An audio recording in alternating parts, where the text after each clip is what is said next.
అంటే వైఎస్ఆర్ కాంగ్రెస్ పార్టీని భయభ్రాంతుల్ని చెయ్యాలి అని చెప్పేసి మీ తపన.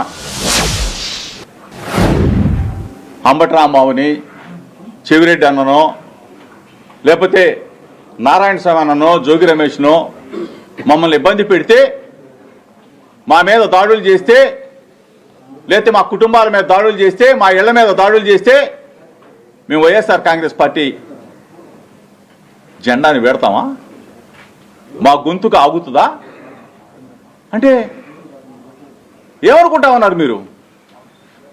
మేము రాజశేఖర్ రెడ్డి గారి ఆ మహనీయుడి అడుగుజాడల్లో ఈనాటి మా లీడర్, మనసున్న లీడర్, దమ్మున్న లీడర్ జగన్మోహన్ రెడ్డి గారి నేతృత్వంలో వైఎస్ఆర్ కాంగ్రెస్ పార్టీ గొంతుకని ప్రభుత్వం చేసే ప్రజా వ్యతిరేక విధానాలని మేము ప్రజల్లోకి తీసుకెళ్తా ఉంటే మా మీద దాడులు చేస్తారా? అంటే మా ఇంటికి లొకేషన్ ఎంత దూరమో లోకేష్ ఇంటికి మా ఇంటి అంతే దూరం. ఈరోజు మీరు అధికారంలో ఉన్నాం, విర్రవీగుతాం, కొడతాం, తంతాం, బాంబులు వేస్తాం, కత్తులతో పొడుస్తామంటే ప్రజాస్వామ్యంలో మిమ్మల్ని ప్రజలు క్షమించరుగాక క్షమించరు. ఈ పాటికి మీరు హద్దు మీరిపోయారు. సంవత్సరన్నర కాలంలోనే మీరు చేసే దుర్మార్గాలన్నీ కూడా రెడ్ బుక్ తీస్తా, అది తీస్తా, వాళ్ళని జైల్లో పెడతా, వీళ్ళని జైల్లో పెడతా,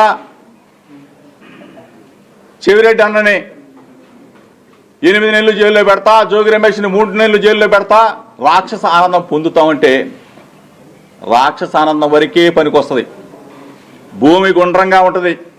చంద్రబాబు నాయుడుకి చెప్తా ఉన్నాం, చంద్రబాబు నాయుడు కొడుకు లోకేష్ కూడా చెప్తా ఉన్నాం. ఎల్లకాలం మీరే ముఖ్యమంత్రులుగా ఉంటామని చెప్పేసి కళ్ళగంటున్నారేమో. ప్రజలు ఈ పాటికే సంవత్సర కాలంలోనే ఈ ప్రభుత్వం మీద అసహ్యాన్ని, ఈ ప్రభుత్వం అంటే మాకు వద్దు అనే పరిస్థితి తీసుకొచ్చేశారు. ఈ పరిస్థితుల్లో మా గొంతు నొక్కాలనో వైఎస్ఆర్ కాంగ్రెస్ పార్టీ నాయకుల మీద మీ దాడులు చేయాలని చెప్పి చూస్తే ఎట్టి పరిస్థితుల్లో ఉపేక్షించేది లేదు లోకేష్ అని చెప్తా ఉన్నా. నీ పిల్ల చేష్టలు మానుకో, నీ క్షణికానందం మానుకో, నీ రాక్షసానందం మానుకో. జైల్లో పెట్టేసి రాక్షసానందం పొందాలా? జోగి రమేష్ ఇల్లు తగలబెట్టి రాక్షసానందం పొందాలా? అంబటి రాంబాబు ఇల్లు తగలబెట్టేసి రాక్షసానందం పొందాలా అని చెప్పేసి నీ రాక్షసానందం మానుకో. దయచేసి చెప్తా ఉన్నా, ప్రజాస్వామ్యాన్ని పరిరక్షించే రాష్ట్ర ప్రజలకు కూడా మీ ద్వారా విజ్ఞప్తి చేస్తా ఉన్నా. మీరందరూ కూడా దయచేసి ముక్త కంఠంతో ఈ దాడులను ఖండించమని చెప్పి అడుగుతా ఉన్నాం. ఫేక్ కేసులు పెడతా ఉన్నారు, అకారణంగా జైలు జీవితం కూడా అనుభవించాం ఫేక్ కేసులతో. మీ ఆనందం తీరక మా మీద దాడులు చేస్తే ఎట్టి పరిస్థితుల్లో కూడా రాష్ట్ర ప్రజలు క్షమించరు. వైఎస్ఆర్ కాంగ్రెస్ పార్టీ శ్రేణులు మొత్తం కూడా ఈరోజు ఏకతాటి మీదకి వస్తాం, మిమ్మల్ని ఎదుర్కొంటాం. మేమంతా కూడా కలిసికట్టుగా ఉంటాం. జగనన్నని మరలా ముఖ్యమంత్రి చేసే వరకు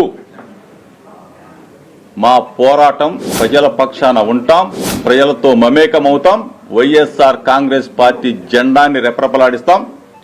మీడియా మిత్రులు చూశారు, రాష్ట్ర ప్రజలు చూశారు ఏ విధంగా ప్రజాస్వామ్యాన్ని కూని చేస్తా ఉన్నారు, ఏ విధంగా మా ఇళ్లని తగలబెడతా ఉన్నారు. ఇంట్లో మా నాన్నగారు ఉన్నారు, నా భార్య, పిల్లలు ఉన్నారు. నేను ఇక్కడికి రేపు తమ్మళ్ళపల్లిలో కోర్టు వాయిదా ఉంది, దానికోసం వచ్చి ఇప్పుడు చెవిరెడ్డి అన్న కలిసిన తర్వాత, ఇప్పుడు అన్నింటి దగ్గర ఉన్న తర్వాత అంతా కూడా లైవ్ చూశా. ఏ విధంగా దాడులు చేసింది, ఏ విధంగా పెట్రోల్ బాంబులు వేసింది. ఇటువంటి పోలీసులు కళ్ళు అప్పగించి చూస్తూ ఉన్నారు, పోలీసులు ప్రేక్షక పాత్ర పోషిస్తూ ఉన్నారు. నేను కారులో కూడా చెప్పా ఈ విధంగా కుట్ర జరుగుతూ ఉందంట అని, అధికారులు కూడా ఫోన్లో చెప్పా. అయినా సరే పోలీసులు ఏమాత్రం కూడా వాళ్ళ లోకేష్ చెప్పిన